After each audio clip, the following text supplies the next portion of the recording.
ተመልካቾቼ እንዴት ናችሁ? ደህና ናችሁ ወይ? አለሁ እኔ እግዚአብሔር ይመስገን። እንግዲህ ይሄ ወቅት እጅግ ስራ የሚበዛበት የረመዳን ስራ ብቻ ብዙ ብዙ ነገር ያሉበት ወቅት ነው። እናን የምልላችሁ የምወደው በተለይ ደግሞ እንደዚህ ደክመን እየሰራን ብቻ አንዳንድ ነገሮች እኔ ላይ ማለት ከማያቸው አንፃር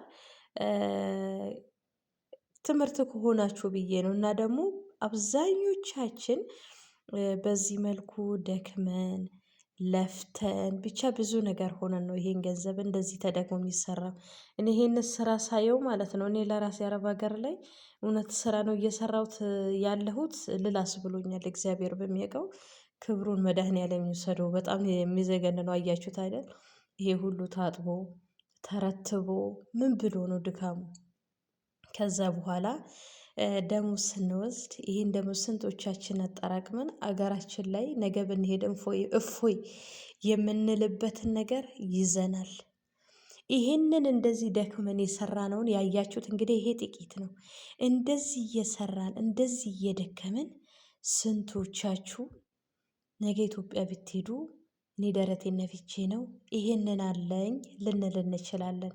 ሌላ ደግሞ ይሄንን ከሰራን ድካሙ ከጥቂት ደቂቃ በኋላ በቲክቶክን በምንም አይተን ዘና ብለን ከረሳነው በኋላ ስንቶቻችን ናቸው ገንዘብ ስጭን ሲሉን ወዲያው የምንሰጠው? በስደት ደግሞ በአረብ ሀገር ለሰው ብር ሰጥታችሁ ስንቶቻችሁ ናችሁ በክብር የሚመለስላችሁ? እኔ እንደው ጥያቄ ስለሆነብኝ ነው። እና ሌላ ደግሞ አንዳንዶቹ ዛሬው ተቋውቋችሁ እየተወሰነ ላይ ገንዘብ ላኩ እያሉ ብዙዎቻችሁ የስደትን ገንዘብ ለመውሰድ ለመብላት የሚጥሩ ስንቶቻቸው እንዳሉ ታውቃላችሁን? በቲም ይሄ ነገር በእናንተ ደርሷል ብዬ አስባለሁ። ስለዚህ ውድ የሀገሬ ልጆች በጣም እጅግ ጠንቃቃ ብልህና አስቦም ደግሞ እናት አባታችን ለሚያስፈልጋቸው ካልሆነ ጨካኝ መሆን አለብን። ገብርኤልን ጨካኝ ማለት ነው። ምክንያቱም ሁሉም ዛሬ የምታደርጉለትን የሆነ ቀን ቴንኪው ብሎ መልስ የሚሰጥ ሰው የለም።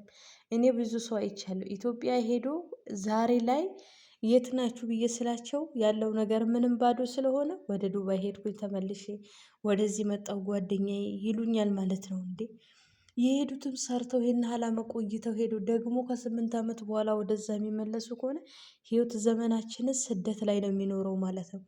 እና ደግሞ ሌላ ጊዜ ዛሬ የተወሰነ ቀን 3 ቀን 4 ቀን የተወሰነ ጊዜ አወራሁ ብለው ደግሞ ወንዶቹ እየመጣችሁ ብር የምትጠይቁ ሰዎች ግን ደህና ናችሁ?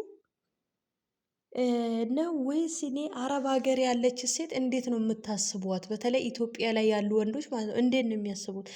ማሰብ አይችሉም ጅላቸው ወይ ምን በሚል ሀሳብ ነው ገንዘብ ወደሚጠይቁት? እስኪ የደረሰባችሁ ሰዎች ካላችሁና እንደው ኮሜንት ጻፉልኝ ማለት ነው። ስለዚህ ብዙዎቹ ሰውን አጃጅሎ በቃ የአረብ ሀገር ሴት ገንዘብ ትልካለች እንደዚህ ታረጋለች በሚል የምር ሁሉም ዝም ብሎ የሚጠይቅ አጋጣሚ አለ። እኔ በጣም ነው የሚገርመኝ። ገንዘብ እኔ ከቅጠል አይደለም የምናመጣው ማሰብ እንችላለን። ከእናንተ በላይ ጀግና እንደሆን ግን ማወቅ አለባችሁ። እኛ ሰርተን የምናድር የሰው እጅ እንደማናይ ማወቅ አለባችሁና ብዙ ጊዜ በዚህ መልኩ የተሰራ ገንዘብ እጅግ ሊቆጠብና በጥንቃቄ ለሚያስፈልገው ነገር ካልሆነ ራሳችን የምንጠብቅበት እናድርግ የሚል መልእክት ለመስጠት ነውና እንግዲህ ይህንን ጾም እግዚአብሔር አምላክ ብርታትን ይስጣችሁ ይስጠን ከእኔም ጨምሮ ቸር ሰንብቱልኝ። እወዳችኋለሁ።